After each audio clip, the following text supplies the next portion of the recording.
because The View is live. Trump and Kanye. His surprise meeting at Trump Tower just hours ago. What's this all about? And Charlie Brown banned. How one school's pulling the Peanuts gang out of class could spark a war on Christmas. Plus, comedian Wentworth reveals why the biggest stars are lining up for a nightcap with her.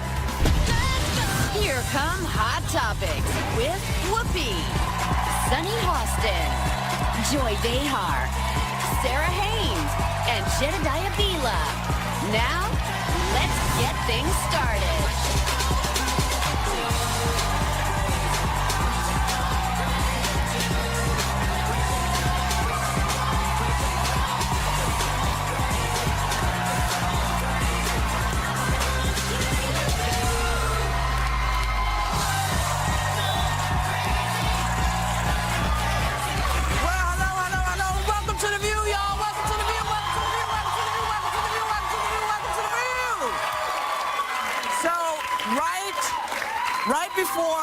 Right before we went on air this morning, Kanye West popped in for a surprise meeting with our president-elect at Trump Tower. A meeting that apparently Kanye requested. I don't know what really else is there to say. I'm just going to leave it to you. The nose says it all. I think so. I love how you started the show with no acknowledgement of the blinking nose, though. Just delve right into the topic. Is my nose blinking? Blinking nose. Your shoes, too. My shoes, yes. They blink as well. I do love the ensemble. That's Kanye. Well, you know, Is it an inauguration performance? That's what I don't know. Or brand ambassador? It has to be. I would think if he is going to perform at the inauguration, that could mean something. I mean, we know that Trump has had terrible outreach to the African-American community, and we know whether or not you love him or hate him. This is going to help. Well, that's the thing. Whether you love him or hate him, it could be a symbolic gesture. And I also think if you think about Kanye West, he was the person that after Hurricane Katrina said George Bush doesn't care about black people. And George Bush said that that was a real low point in his presidency. And so if you see that outreach with President-elect Trump and Kanye West, perhaps that's Maybe he'll be the secretary of selfies. Everybody needs one of those. Also, outreach to young people and to people say that Republicans often ignore pop culture and they don't do outreach to young people. They don't do, you know, all of the celebrities tend to side with folks on the left, and they say, well, maybe that's because Republicans don't do any outreach, don't make an effort to say, you know what, your voice at the table is welcome. We want to reach out to more people. We want to get our message out. So if that's why he's there, then I commend him for that, because Republicans don't do that ever, and he would be the first Republican that I would have seen in a long time to make that kind of effort. The Democrats were guilty of that, and that's why we lost the election. That they didn't read the Democrats. That's to voters in Central America, but Central America. I mean, I'm sorry, Central. Middle America. Central part of America. Central America, the center, the Midwest. Dawn on Facebook wrote, Trump's probably going to tell Pence you're fired, then put Kanye in as VP. That is not a shocking statement. It is not today. No. I mean, given so what crazy. we've seen, anything could happen. I'm telling you. It's Alice That's in why I have a Wonderland. red nose. Yeah. So, State Republican Majority Leader Senator Mitch McConnell just announced a bipartisan Senate probe into the Russian election interference and flat out said the Russians are not our friends. Now, Trump was very warm towards Russia during his campaign, and his new Secretary of State pick, Rex Tillerson, has major and personal relationships in Russia. So, you know, what does this say? Are the Republicans saying, okay, we don't like this flag that we're seeing? This is a red flag. But he knew this. Didn't he know this before the election? He knew that they were hacking before the election. Yeah, it was reported for the first time in October. So now, why is he coming out with it now, do you think?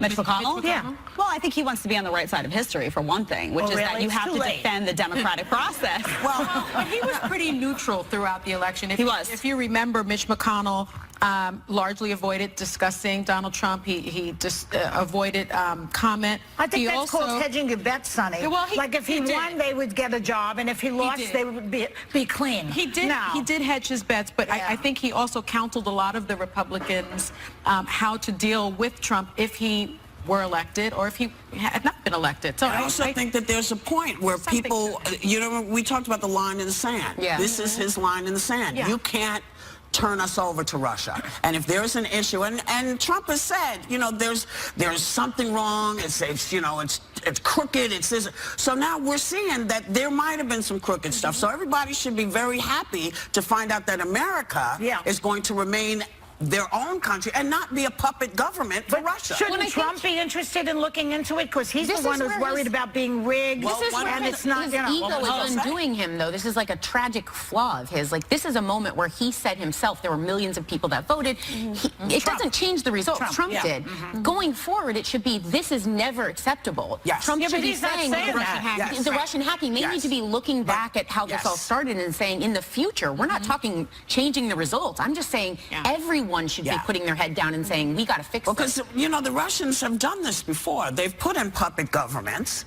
And, you know, look, would she have been elected if all of the emails hadn't been hacked? We will never know. We'll never know. Because there was a lot of rigging going on in lots of different places, I think. But the idea that we are suddenly this third world country that needs someone to come in and say, hey, you know, it's what we do to other countries. We go in and say, hey, you're not doing this. This is not the democratic process. And suddenly now it's us. And I'm glad Mitch McConnell is saying, you know what?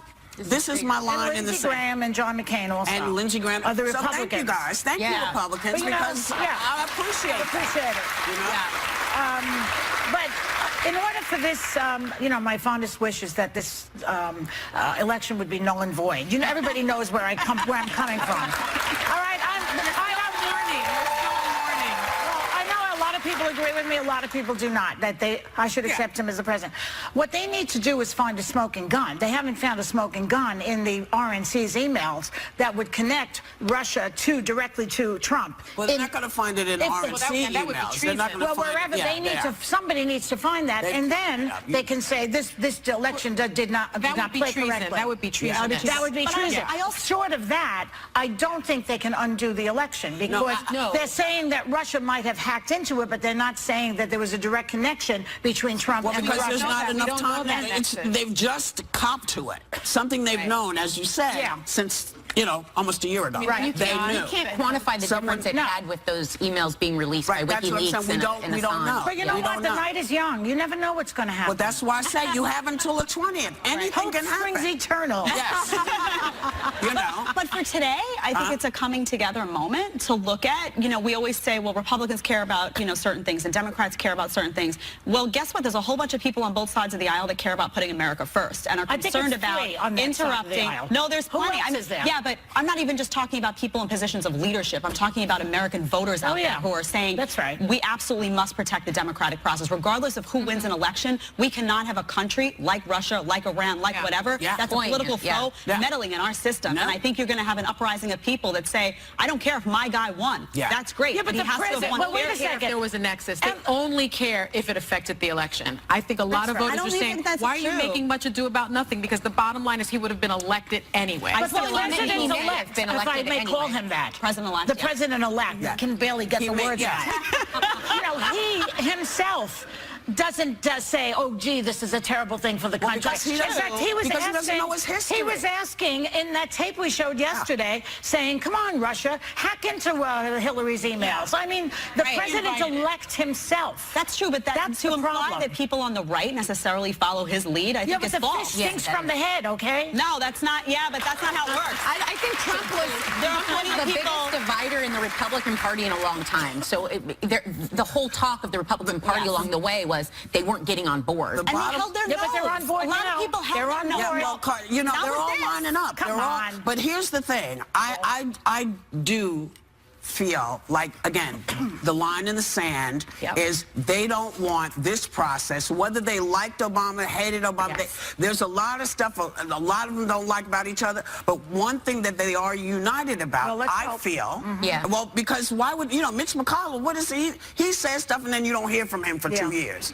So he's saying out loud, I don't care who's elected, this is not okay. And that's the line in the sand, and I'm glad to see that there is one, because we've allowed a whole bunch of stuff that we wouldn't have taken from any other candidate. Yeah. Ever. So I just, I feel like this is a message to President-elect Trump. It's a message to anybody who doesn't understand what the American system is, and that is we are not run by any other country. We are America. We may not like the people we elect, but we make that decision, nobody else. And if it turns out that Russia's fingerprints are all over this, I think there's a discussion that's going to be had. Well, we would like Lindsey Graham and John McCain to come on the show. It would be very nice to have them here. Well, come back, you know. Come back to the show. Mitch McConnell. Yeah. He's never been here. Mitch. Has he been here, Mitch McConnell? I don't think Mitch is Mitch. I would love to hear from Mitch. Come on, baby. Come on, Mitch. Look at me. Look at me. You see my red nose? Come on, Mitch. Come on, Mitch. And John McCain, come back. I like Lindsey. Lindsey Graham, we love you. Yeah. We'll be right back. Coming up, retirement rage. The employee who dropped the mic by blasting his bosses on the way out the door. So hot topics on The View are only getting hotter. Here we go. And everyone wants to join this party. I'm a big fan of this show. This is like, I really made it. You made it. Baby, that's why they call it The View. The View. The View. The View. The View.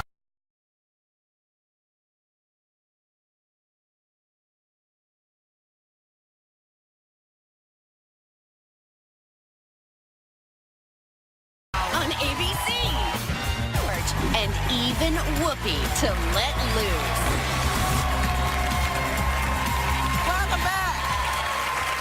Apparently, some adults who are sitting in the echo chamber up there feel that my nose is distracted. I don't even notice your nose. Most people don't notice my nose. Thanks for calling Rudolph out once again. Thanks. The story You wasn't know, enough. so I'll just take it off and make you guys feel that, yes. Oh, it's like the Grinch. It's all right. It's all right. It's all right. I try to entertain. I try to be cute. And the adults are like, oh my God, you're so distracting. No good deed goes unpunished. No good deed goes unpunished. So you know how I feel? Look at my shoes. So there's a question I have to ask you because it has to do really with Donald Trump. Not so much, but what's happened to Mr. Romney? Does it seem, because you know folks around Mr. Trump are saying, you know, yeah, we were messing with him. We did it to mess him up. So is this the? What is this? Are any of us safe from this? Roger, let me just say what it is. Roger Stone, one of his surrogates, longtime Trump advisor, said interviewing Romney for Secretary of State was just, quote, to toy with him, unquote, for daring to criticize Trump. So you can add to the list of the qualities that Trump has, sadism now, because he wants to get back at people and make them suffer and humiliate them. I'd like to think that's really not true. I'd like to think that's not true. Only because I know Roger Stone, he's an advisor to Trump, and he did say he said that. But if you look at Rick Perry, who has now been announced as his choice for but you got to deal with that. But Rick Perry also criticized Trump. He said he was a cancer on conservatism. But he came out against the man is not talking about anybody. He's talking about Romney. So, and he's saying Romney was merciless. We did it to mess with him. But because Romney basically, I think, called him a con man and called him a phony and called him a fraud and criticized him. But Rick Perry... Not like the other people. Rick Perry did the same thing. I mean, and Rick Perry so did Kellyanne Conway. The difference is that Rick Perry is to conservatives, he's an ally. Conservatives look at Mitt Romney as the establishment guy. They don't like him. So Donald Trump can get away with kind of abusing Mitt Romney. I think he's jealous because Romney's better looking. I really do. Romney's a good-looking guy. He is very good-looking. I think he wants people to grovel. But other people have criticized him. He wants like them Rick to grovel. Perry, Look at Chris Christie. Wait, one at a time. Chris Christie was humiliated. And I think these people allow themselves to be put in that position. Now you see Carly Fiorina. Stop if you criticized him and he criticized you and he called you ugly or whatever, stay away. There's no benefit that comes from allying yourself. That's why this is so offensive. Because, you know, a lot of people criticize Kellyanne Conway. When she was representing Cruz, said some very unattractive things about him. About Trump. About Trump. Yeah. But he used her still as his campaign manager. But this is the point. So why jug with somebody when you don't have to? Why be a... Sadistic. I'm telling you why, though, because there are no words. There are words I hope they have their finger on the button up there. You know. Because his base, those hard right people can't stand Mitt Romney. Okay, so why not just ignore Mitt Romney? Because he's not wired like that. Because he wants to humiliate people. We're assuming that Roger Stone is being honest. He benefits. No, I'm sorry. For the longest time, there is a section of the right that can't stand establishment politicians on the right. They couldn't stand the Mitt Romney. You mean all the establishment politicians who can't? Right, so Mitch McConnell is the same way. Those kinds of politicians, there's a segment of people on the right that can't stand them. And Donald Trump knows that if he goes after Rick Perry, that's not going to go over well because conservatives like Rick Perry. But if he goes after Mitt Romney, they'll say, oh, good, he was an establishment hack. Listen, I like and he Mitt gets Romney. away with it. It's getting to the point where I wish he was the president. Don't you wish Romney Yeah, was but the that might be why he's jealous. He's jealous. More likable. Yes, I like Rick Mitt I just think it just seems to me that there are people that have criticized Donald Trump and he's appointed them. There are people that have criticized Donald Trump and he hasn't. So I'm just not sure that I believe that he is that sadistic. Listen, It's not sadistic. This is a quote from a guy that's I mean, we listen to everything else they say. Why would you doubt this? All of a sudden, this is fake news. Only because, look, I try to look at motivation, and it just seems to me that if Rick Perry called him a barking carnival act, but that's his choice for a Department of Energy, and Mitt Romney called him a con man, and he decided not to go with them. I don't know. But it's not sadistic. It's not even that.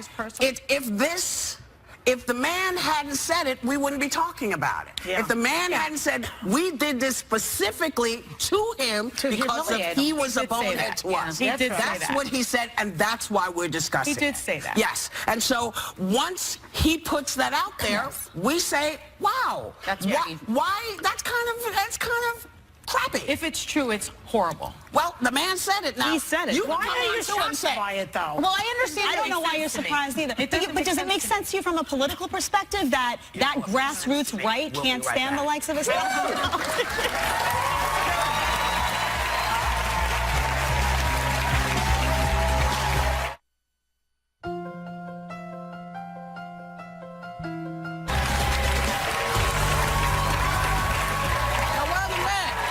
Psychology Today listed signs that you might be a perfectionist, like having trouble completing something because you're always trying to make it better.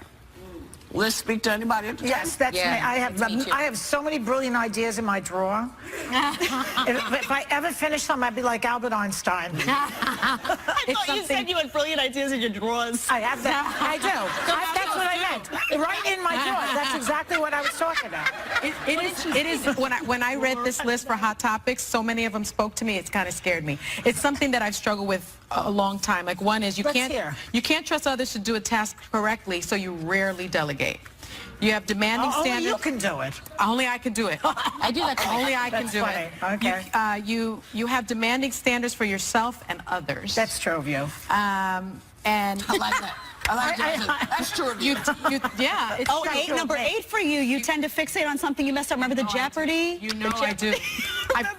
I'm still fixated over Jeopardy. It's like taking a bullet every time they show that damn show. Projects, if you think you can't nail it or finish it, you just keep waiting, like you don't go near it. Yeah. Make it better. Well, in the delegating, I do that to Max all the time. He'll say, I'll do it. I was like, you're just not going to do it, right? Never mind. Like, and then I go do it myself. It's a terrible See, I had this disease thanks to my dad. My dad has this. I call it a disease, honestly, because it drives you crazy. I had it thanks to my dad. I used to hate group projects when I was in school. I was always afraid someone was going to mess up. Yeah. I used to fixate if I took a test and I got, 8 things right and 2 wrong. I'd come home and I was obsessed, and I fixed it because of my mom.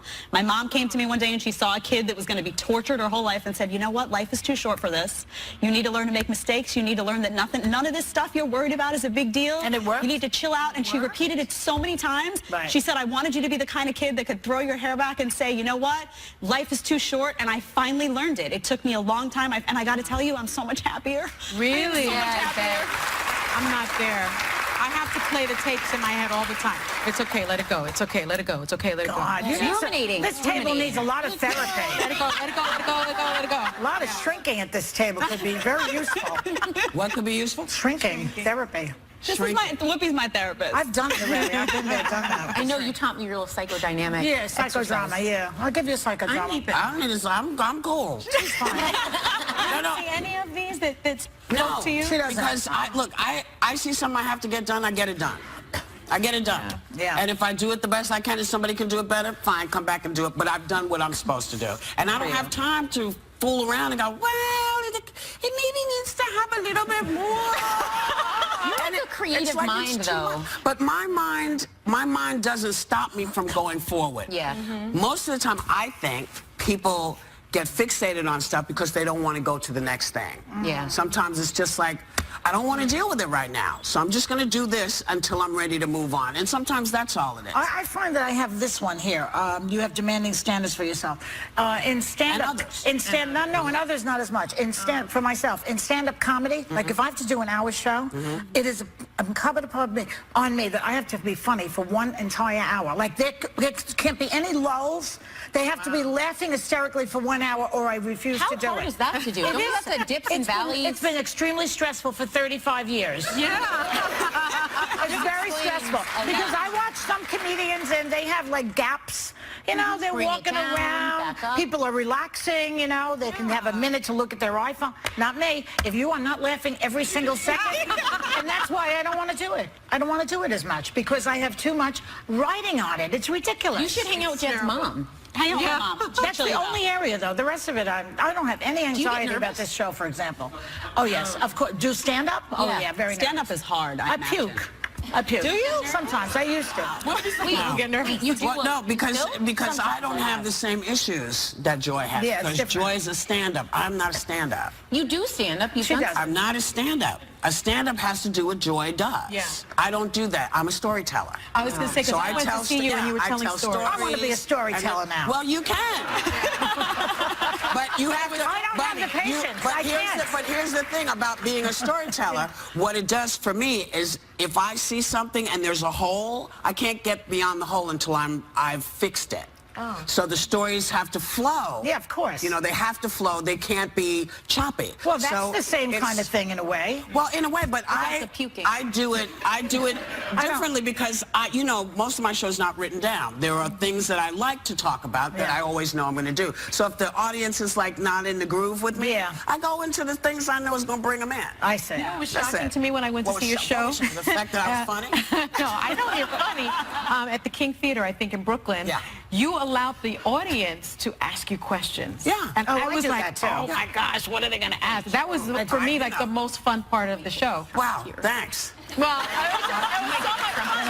But it was very insightful. It was just really interesting. Well, yeah, I mean, you know. Well, I do a Q&A, too. You do? Yeah. Yeah. See, I want to go see you in... Yeah, she's really good. You just missed her. She was just I was just at the Sugar House. I'm going to be at Foxwoods January 7th. Very I'm nice. going to go to that. Try this again. I'm going to go to that. And then that's We it. I have to should, okay, so we're going to tell you, audience, meet us at Foxwoods Yes. for Joy's show on the 7th. We're gonna go. You sell this show You're out. coming? We will all be there to root with you, okay?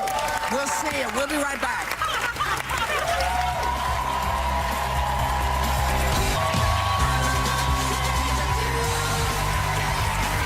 Welcome back. Sarah.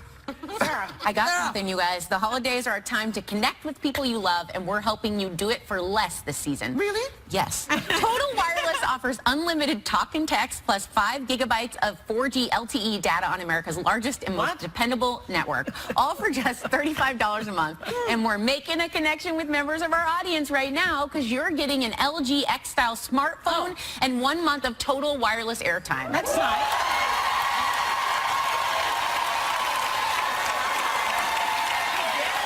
I didn't understand it until she got to the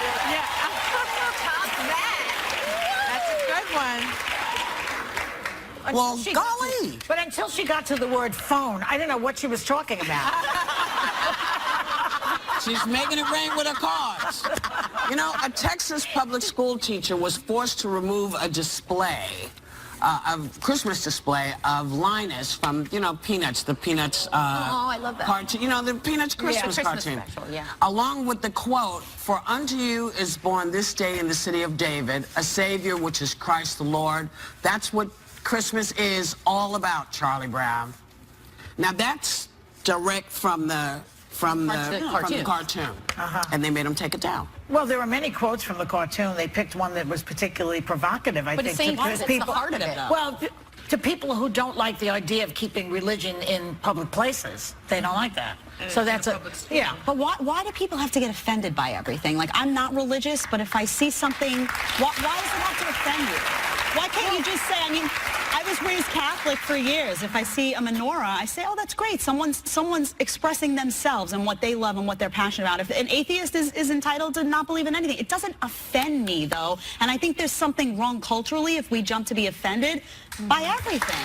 Well, I also think there are two ways to screen anything when it comes to religion. Are you making people do something with the religion, like a mandatory prayer? That would be a problem. Yeah. Or if you're saying that someone else that practices and approaches the school and says, can we make a door for this holiday? And you say no. Those should be the screening for it, because you're not making anyone do anything with the Charlie Brown display, and you're not saying you can't have your own door if you're Jewish or... And let's keep in mind, it is Christmas. It is Christmas. Okay? And just keep this in mind as well. It's also I was just let me do my thing. Go ahead. Sorry. Hanukkah and Christmas this year fall on the same day. Exactly. That's right. It doesn't happen that often. Yeah. But it does happen. And you know what? Christmas has come the same time every year for a very long time, particularly in this country. Now, what people get crazy about is nobody's trying to get rid of Christmas. You can't. Christmas is what it is. This is when it happens. It's always going to. Christmas trees are always going to happen. Yeah. Now, we're going to put menorahs up, too, because around the same time, the celebrations are the same. And, you know, Kwanzaa happens at the same time. And you know what? Kwanzaa, we need to get our Kwanzaa stuff together. We need more Kwanzaa songs so people can sing Kwanzaa. But I think that's the issue that this school confronted, because the law in that state says a display relating to a traditional winter celebration may not include a message that encourages adherence to a particular religious belief. So perhaps then it's ridiculous. It's ridiculous. No. But they don't all fall at the same time. Christmas falls at this time. This is when you do it. If Hanukkah and Christmas are a weekend within, then you put them together. But you cannot pretend that Christmas doesn't start with the birth of Christ.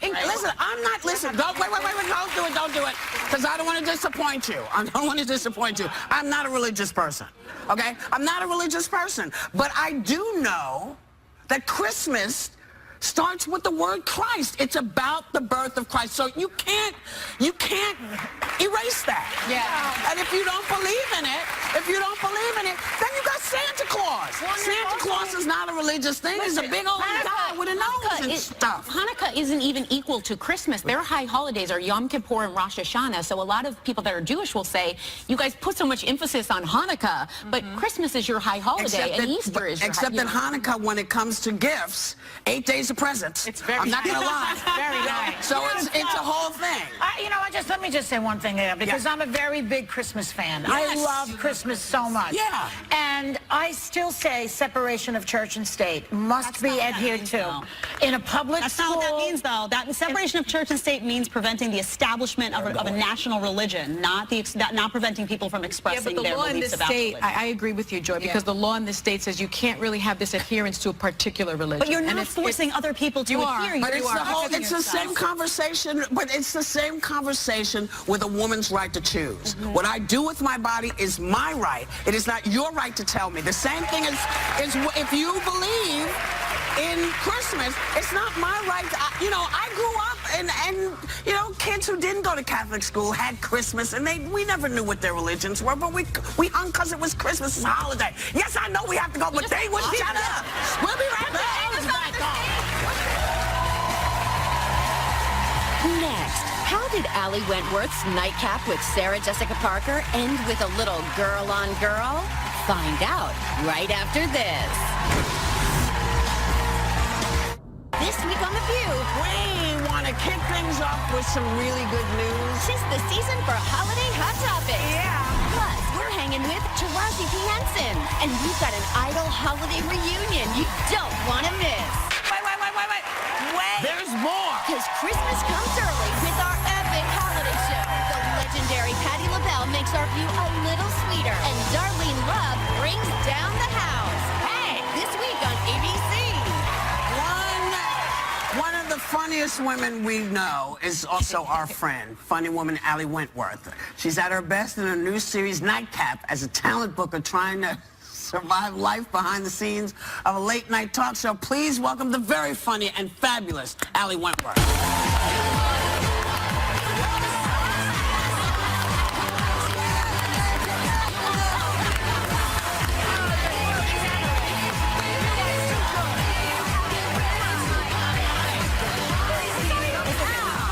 Let me re-gift. Thank you. Hi. Hi, baby. Hi, how are you? I'm Look good. at me. Look at me putting it to the man by wearing my Rudolph. That's right. Yeah. On this show especially. Yeah. So, baby, you know, some are saying we're in a dark political time. You grew up in Washington, D.C. during lots of crazy other Watergate. crazy times. Yes, Yeah. yes. And it You want had me a to tell you about profound... it? Yeah, please Yes. do. All right. Well, let me take off my nose since we're starting there. I grew up, my parents were all political journalists during Watergate. So Woodward and Bernstein are like, you know, my godfathers. And during Watergate, I was in school with G. Gordon Liddy's son and everybody. And I just remember as a child, it was so intense at home. There was fighting. People were scared. Am I on some list? And you know, I had to break up with G. Gordon Liddy's son, who I thought was so cute. Really? His dad was a criminal. Like, Yeah. what am I? You know? So I just remember it was such a dark time that that's when I started performing. I had to find levity. Yeah. And I would sort of stand on the kitchen counter and do impressions and joke around because my parents were so upset all the time. Yeah. The sad thing is that I'm a 50-year-old woman and I still do it. My children are scared of ISIS, and so I get on the table and I do some stuff from your show, your Oh, Broadway thank you. show. I like that. Around the world. Do it, girl. So is this period more scary or less scary than Watergate right now? Well, it's more scary for me because as a kid, they broke in and they broke into the hotel and got a few files. Now it's scary just because the world is so unpredictable and so different. Right. And It's much worse now. Yeah, and I have an 11-year-old daughter who doesn't really understand what ISIS is, but she knows that she's scared, and she's now sleeping in bed with us every night. Yeah. Which So what do you do, Allie? What do you do? You got little girls. You see what's happening. What can you say to other parents who are at their wits' end with their children, who are scared, and they're also scared as adults? This is what I say. I say two things. I say to my kids, one is, we help out everybody in this country that is really going to need our help. Whatever in organization, we give, we volunteer, we help out. I mean, I'll tell you a story. I wasn't planning on story, which might be the end of my marriage. But we were watching the election. She says no. Well, then George Stephanopoulos will be free, honey. There you go. I'm sorry. Happy holidays. I want to talk about your new show because Okay, I saw it last night, and it's just so fantastic. Tell me later. I'll tell you later. It just involves my 14-year-old getting upset about the election and screaming no abortions really loudly. I have a 14-year-old and I upset was as like, well. you haven't kissed a boy yet. Don't use that word so flippantly. But she meant women's rights. Right. Well, I want to talk about your new show. I saw it last night. It's so fantastic. It's so funny. Thank you. And you executive produce it. Yes. You write it. Yep. You star in it. I created it. You created it. It's called Nightcap. George Stephanopoulos. I gotta say, right, that in a world of like ageism and everything in America, especially in Hollywood, that's the thing I feel strongest and most happiest about. And you did it because it's going to be renewed for a second season. It already was, girlfriend. We have a clip. It's been renewed. We have a clip from tomorrow night. It's called Nightcap, and it's on Pop TV. Pop TV. Tightly Yes, wound. you are. No, I'm not. Everyone says you are. Who's everyone? Everybody I've ever met.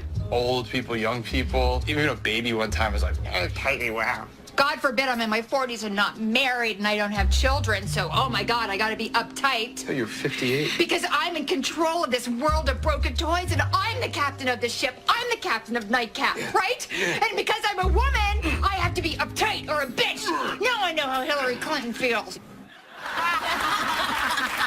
Funny. Now, Ali, Always gets funnier. Ali, you have some amazing guest stars in each episode. Whoopi Yes. is in there. Amazing. You have Gwyneth Paltrow, Deborah Messing, and Sarah Jessica Parker. Now, things got a little hot and heavy with Sarah Jessica. You want to tell us about that? Well, yes. No, we had a make-out scene. Oh, a make-out scene. Which I wanted to do with Whoopi, but she said no. She already had one with me. Well, that's why. She doesn't That's why. cheat. Yes. So Sarah Jessica was on the show. We had a funny storyline where we went to theater camp together and we had a kiss, and I've never forgotten it. And of course she has. And then at the end she goes, of course I remember. And she kisses me. And can I tell you, to this day, I've only kissed my husband in 15 years. Right. I feel like Sarah and I are like a thing. We're together.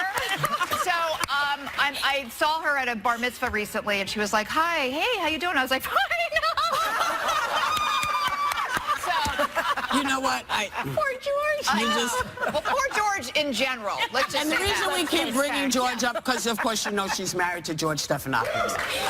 So will you come often? Will you come back some more? I am going to come back. That's supposed to be a 45-minute segment. And I just I've never talked so fast in my life. That's the way it goes. We love you. Yes. Come as often as you want. Trapped. Thank Congratulations on the second season. Nightcap airs Wednesday nights on Pop TV. Check out your local listings. And when I tell you the bitch is funny, she's funny. The bitch is funny.